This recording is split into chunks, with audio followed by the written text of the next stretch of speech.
उन्होंने 30 सालों से इस गरीब आवाम को सताया, उनसे हिसाब लिया जाए। कश्मीर क्राउन में आप सबका वेलकम। मैं हूं आपके साथ इरफान मलिक। मेरे साथ जिस शख्सियत को आप अपनी स्क्रीन पे देख रहे हैं, ये किसी तारुफ के मोहताज नहीं, बीजेपी की एक फेमस पर्सनालिटी, कुपवारा के vice district president Javed Qureshi इस वक्त मेरे साथ मौजूद हैं। आपका बहुत बहुत शुक्रिया हमें वक्त देने के लिए। पहला सवाल रहेगा, जावेद कुरैशी का ताल्लुक कुपवारा ज़िले से है। रिसेंटली डीडीसी इलेक्शन हुआ, कैंडिडेट ने वो आपने हार लिया। बीजेपी की अभी यहाँ पर कुपवारा में बैठ नहीं है। आपका बहुत बहुत शुक्रिया।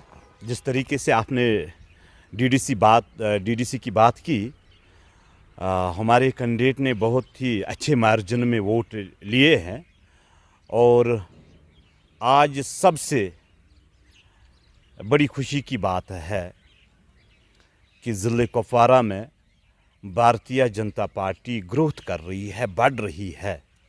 ये आपको लगेगा जब असेंबली इलेक्शन होगा, लोग बढ़ चढ़ कर हिस्सा ले लेंगे। वोट का मार्जिन बढ़ रहा है, बिल्कुल बहुत बढ़ रहा है।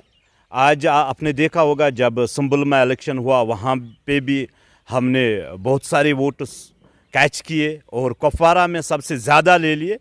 तो ये आपको ये देखना है, जब भारतीय जनता पार्टी कम वोट लेते थे यहाँ से, तो आज भारतीय जनता पार्टी का ग्रोथ हो रहा है। जावेद साहब, हालिया दिनों में उमर अब्दुल्ला साहब जो नेशनल कॉन्फ्रेंस के हैं, उन्होंने एक बयान दिया था कि मैं पावर में आऊँगा तो पीएसए ख़त्म करूँगा।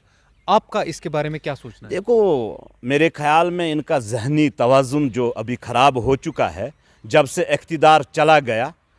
इनके दादा साहब ने, शेख महमूद अब्दुल्ला साहब ने इस एक्ट को लाया था यहाँ पे, और 70 सालों की हुकूमत आप देखें।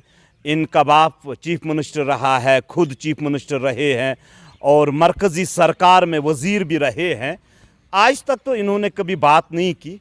जब कुर्सी चली जाती है तो इनको ये चीज़ें याद, ये इन्हीं की वजह से। आप ये देखिए ना, कश्मीर में आधे कश्मीरी तो पीएससी के तहत जेलों में चले गए। वो नेशनल कॉन्फ्रेंस की देन है, पीडीपी की देन है, कांग्रेस की देन है। और मेरे ख्याल में वही मैंने कहा कि जहनी तवाज़ुन से आज वो बेचारे आपको लग रहा है पीएसए को खत्म किया जाना चाहिए कश्मीर से? देखो, आपको ये देखना है कि पीएसए इन्होंने लाया, जब इनको ख़त्म करना था, जब इनकी हुकूमतें रही थी तब किया नहीं, तो आज किसकी बात कर रहे हैं? ये बुखलाहट में है, इनकी ज़मीन खिसक चुकी है और ये नहीं कर सकते हैं। आने वाला असेंबली इलेक्शन होगा या पार्लियामेंट्री इलेक्शन होगा, हम उसमें बढ़ चढ़ के हिस्सा लेंगे। तो आप देखें 1-2 साल में इंशाअल्लाह रहमान पूरा ख़त्म होगा, अमन का माहौल होगा।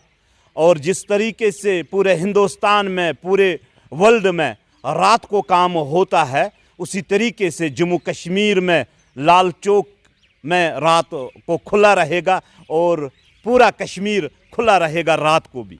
कुछ दिन पहले आपने भी एक बयान दिया था, हमने सोशल मीडिया पे आपका बयान सुना। आपने कहा कि जितने भी यहाँ पर जो फ्लाई आर्म स्कूल चल रहे हैं या जमात इस्लामिया के स्कूल चल रहे हैं, उनको बंद करना चाहिए और जो उसमें काम कर रहे लोग हैं, जैसे उनको टर्मिनेट करना चाहिए, उनको निकालना चाहिए। देखो, जिन्होंने यहाँ इस कश्मीर को बर्बाद करके रखा, आम लोगों को इन्होंने धोखे में रखा। आम लोगों के साथ इन्होंने ऐसे एजेंडों का ऐलान किया, कभी सब्ज़ रुमाल दिखाई, कभी नया कश्मीर दिखाया। बहुत ऐसे एजेंडों का इन्होंने हर वक्त इस कश्मीर के अवाम को गुमराह किया। मैं समझता हूँ जिस तरीके से आज मरकज़ी सरकार काम कर रही है और इनके ऊपर बैन लग रही है या इनसे हिसाब मांगा जा रहा है, ये सबसे बेहतरीन कदम है। इंशाअल्लाह रहमान मुझे लग रहा है जिन्होंने 30 सालों से इस गरीब आवाम को सताया, उनसे हिसाब लिया जाएगा। एक अहम सवाल है, गिलानी साहब की जो रिसेंटली जो प्रॉपर्टी है उसको सीज कर लिया गया, उसको बंद कर लिया गया, वो भी जिंदा नहीं है। उसको, उसकी प्रॉपर्टी इस वक्त सीज करना सही है? देखो, वो प्रॉपर्टी उसकी नहीं है, वो आवाम की प्रॉपर्टी है। उन्होंने इस कश्मीर में एक तहरीक चलाई, उसके ऊपर पैसों को जमा किया और ऐसे फिर मकान ज़मीन बनाया। उस पर गवर्नमेंट कार्रवाई कर रही है। अगर देश के खिलाफ कोई काम करें या देश के हित में जो काम नहीं हो और आवाम के खिलाफ हमारे नौजवानों को बर्बाद करने का काम जो कर रहे हैं, जो भी इदारे हो, इन पे बैन लग जाएगी और लगने भी चाहिए। आपको ये भी देखना है कि एक मुलाजिम हो या कोई ऑफिसर हो या कोई सियासतदान हो, इसकी सैलरी कितनी होती है और ये किस हिसाब से चलता है। अगर ये करोड़पति बना तो बना कैसे? अगर इसके पास दिल्ली में भी बंगला है, यहाँ पे भी 100 कनाल 150 कनाल है, ये कहाँ से आया? ये फंड्स कहाँ से आते हैं?